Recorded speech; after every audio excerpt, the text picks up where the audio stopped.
আসসালামু আলাইকুম। আশা করছি সবাই ভালো আছেন। আলহামদুলিল্লাহ আমরা বেশ ভালো আছি। তো অত বেশি একটা ভালোও নেই, ঠান্ডা ঠান্ডা লেগে গেছে। যাই হোক, গলার সুর শুনে হয়তো সবাই বুঝতে পারছেন। দেখতেই পাচ্ছেন এখানে আমি কিন্তু সকালবেলা নাস্তা বানাতে চলে এসেছি। তবে অত বেশি কিছু নাস্তা তৈরি করব না, যেহেতু শরীর স্বাস্থ্য একটু খারাপ আছে। তো কয়েকটা মাত্র রুটি বানিয়ে নিলাম, আর সেই সাথে ডিম আর গতকালকের ভাজি আছে, সেই সাথে ডিম সিদ্ধ করে দিয়েছি, আর ঘন ডাল আছে। যার যা খুশি দিয়ে খাক। তো খাওয়া দাওয়া শেষ করে তারপরে দেখেন বাজারে গিয়েছিল একটুখানি। তো একটা চিকেন এনেছে, আর সেই সাথে ছোট ছোট বেলে মাছ এনেছে। তো এই মাছগুলো কাটতে কিন্তু আমার অনেকটা সময় লেগে গেছে, সে কারণে আপনাদের সাথে আমি আর মানে আনার পরে শেয়ার করিনি। এখন একেবারে কাটা ধোয়ার পরে ভাবলাম একটুখানি শেয়ার করি। তো চিকেনটা আমি হলো 3 পিস হলো বারবিকিউ করার জন্য রেখে দিলাম, আর বাদ বাকিটা রান্না করার জন্য। আর বেলে মাছগুলো একটু সাইজে বড় যেগুলো, সেগুলো আলাদা করে, ছোটোগুলো আলাদা করে রাখলাম। যখন যেভাবে রান্না করি আপনাদের সাথে শেয়ার করব।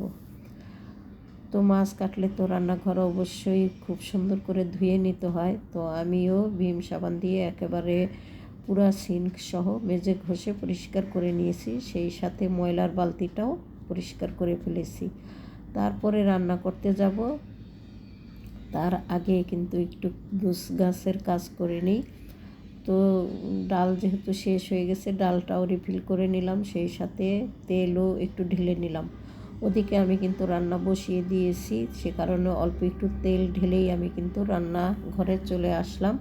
কেননা এখন আমাকে ডাল বাগার দিয়ে নিতে হবে, পাশাপাশি কি কি রান্না করি সেগুলো আপনাদের সাথে একটু শেয়ার করব।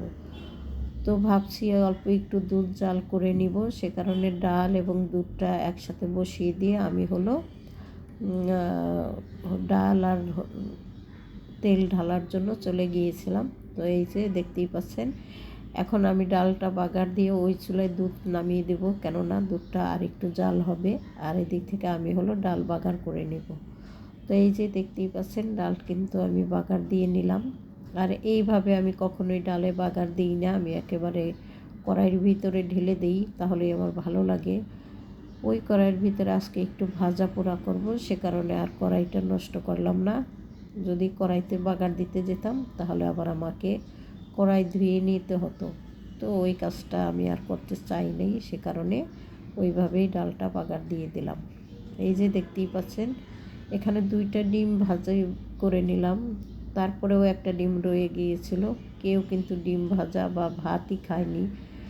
আমার আসলে এখন খাওয়া দাওয়া কোনো কিছুই বাসায় ঠিকঠাক হয় না, কেননা কেউ খায় কেউ খায় না।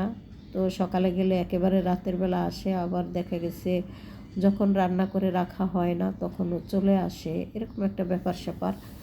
ঠিকঠাক মতো সবাই যদি আমরা একসাথে বাসায় খেতাম তাহলে কতই না ভালো হতো। আসলে ওইভাবে ছেলেরা এখন আর খাওয়া দাওয়া করতে চায় না।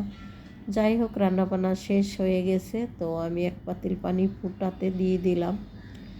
সবাই জানেন পানি ফুটিয়ে খাই, সে কারণে সকাল বিকাল 2 বেলাতে কিন্তু আমার পানি ফুটিয়ে নিতে হয়। এখন যেহেতু শীতকাল, এই সময় পাতিলটা একটু বেশি কাজে লাগে, সে কারণে দুপুরবেলাতে পানিটা দিলাম গোসল করার জন্য। তো রান্নাবান্না রেডি করে রেখে তারপরে আমি হলো পাশাপাশি ভাতের পাতিল বা অন্য অন্য যা কিছু ছিল সমস্ত সব কিছুই কিন্তু ধুয়ে নিচ্ছি। এইভাবে ধুয়ে রাখলে কিন্তু রান্নাঘর খুবই পরিষ্কার পরিচ্ছন্ন থাকে। আর যদি আবজাদা করে রাখলে তো রাখাই যায়, কিন্তু আমি আসলে বেশি একটা রাখি না। যদি কখনো ভালো না লাগে তখনই রাখি। আর বেশ অনেক দিন পরে হলো আজকে আমি একটু মটরশুঁটি ফ্রোজেন করব। তো কিভাবে করি সেটা আপনাদের সাথে আজকে শেয়ার করব।